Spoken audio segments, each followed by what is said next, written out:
The first message came at 2:17 a.m., and it sounded exactly like my own voice telling me not to panic yet. I wasn't half asleep, and I wasn't dreaming because I sat up in bed and replayed it 5 times in a row. The tone, the pauses, the small breath I take before serious words were all there. The message ended with, "You're going to want proof, and I don't blame you." I stared at my phone, waiting for the screen to glitch or the audio to vanish. There was no phone number, no app logo, and no sender name attached to it.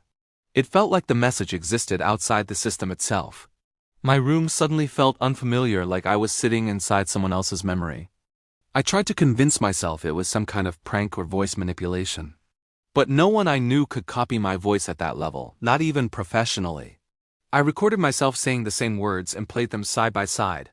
There was no difference at all. Morning didn't bring relief the way it usually does after a bad night. The message still sounded real in daylight, maybe even more real. I noticed tiny things I hadn't before, like how the voice hesitated before saying my name. That hesitation came from knowing what was coming next. I went through my day pretending nothing was wrong.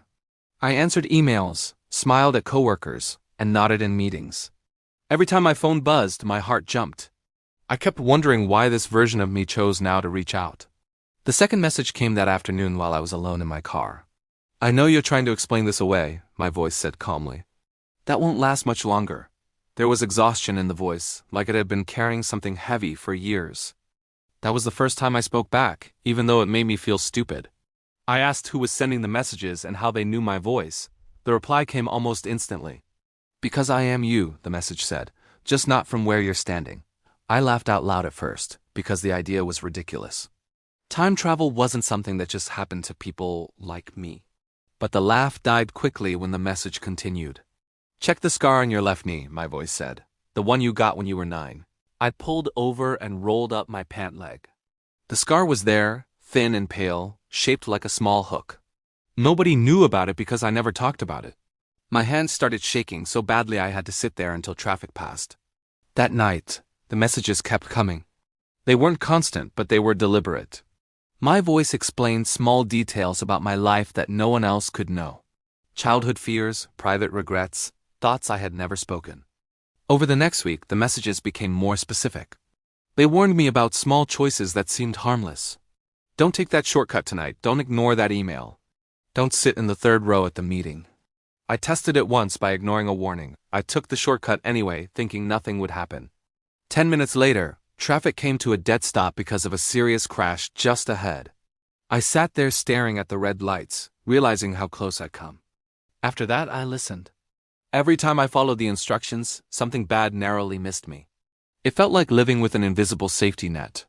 But it also felt like giving up control. I finally asked the question that scared me the most. I asked why future me was helping at all. The reply didn't come for hours. When it did, the voice sounded heavier than before. "Because I didn't have this chance," my voice said. "And I'm trying to save us from becoming me." That sentence stayed with me longer than any warning. I started imagining a future version of myself filled with regret. The messages began guiding bigger decisions after that. Career choices, relationships, even where I lived. Every suggestion came with urgency but never full explanations. It felt like being moved through a maze without seeing the walls. Eventually, the voice told me about someone I would meet soon. "You're going to trust him," my voice said. "And that's where things start to break." I asked who he was. The reply was vague, almost hesitant. When I finally met Marcus at a work event, I understood immediately.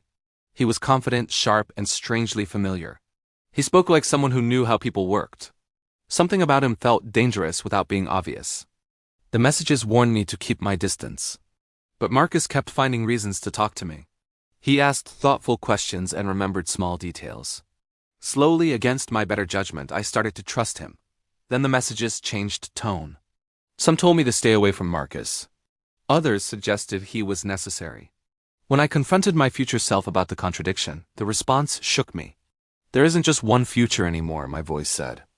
That's when I realized the messages weren't coming from a single timeline. They were coming from versions of me that had split apart. Each decision I made was creating new paths. And some versions of me were losing. The warnings became more desperate after that. One message begged me not to accept a job offer. Another insisted it was the only way forward. I felt like I was standing between arguing voices that all sounded like me. I started losing sleep, afraid to make any choice at all. Doing nothing felt safer than choosing wrong. But even silence was a choice, and the messages never let me forget that. One night I received a message that didn't sound like advice. It sounded like fear. "He knows you're hearing me," my voice whispered. "And he's getting closer?" I asked who he was. The reply was delayed, which scared me more. "It's Marcus," the message finally said. "He figured it out before you did." My chest tightened as I realized Marcus wasn't just part of the story, he was changing it. The next few days felt like walking on thin ice. Marcus started asking strange questions about fate and free will. He spoke like someone testing boundaries. I could tell he was watching my reactions carefully. Another message arrived late one night. "You have to stop listening to me soon," my voice said. "If you don't, you won't survive what comes next." That didn't make sense, and I said so. The answer felt like a confession. "The more you listen," my voice said, "the less human we become." That was the moment I understood the cost. Future me had given up something essential to keep surviving, and I was heading in the same direction. The climax came during a stormy night when the power went out across the city. My phone buzzed even though everything else was dark. "Do not open the door tonight," my voice said firmly. "No matter what happens." Minutes later, there was a knock. It was calm and patient. Marcus called my name through the door, saying he needed help. My heart pounded as my phone buzzed again. "If you open that door," my voice said, "this is where we end." I stood there frozen, torn between fear and curiosity. Marcus sounded normal, almost concerned. I didn't open the door. After a long silence, the knocking stopped. I slid down against the wall, shaking, feeling like I'd just stepped off the edge of something invisible. My phone buzzed one last time that night. "You chose yourself," my voice said quietly. Days passed without messages after that. The silence felt heavy but peaceful. I started making decisions without guidance again. Weeks later, a final message arrived. It was calm, almost relieved. "This is goodbye," my voice said.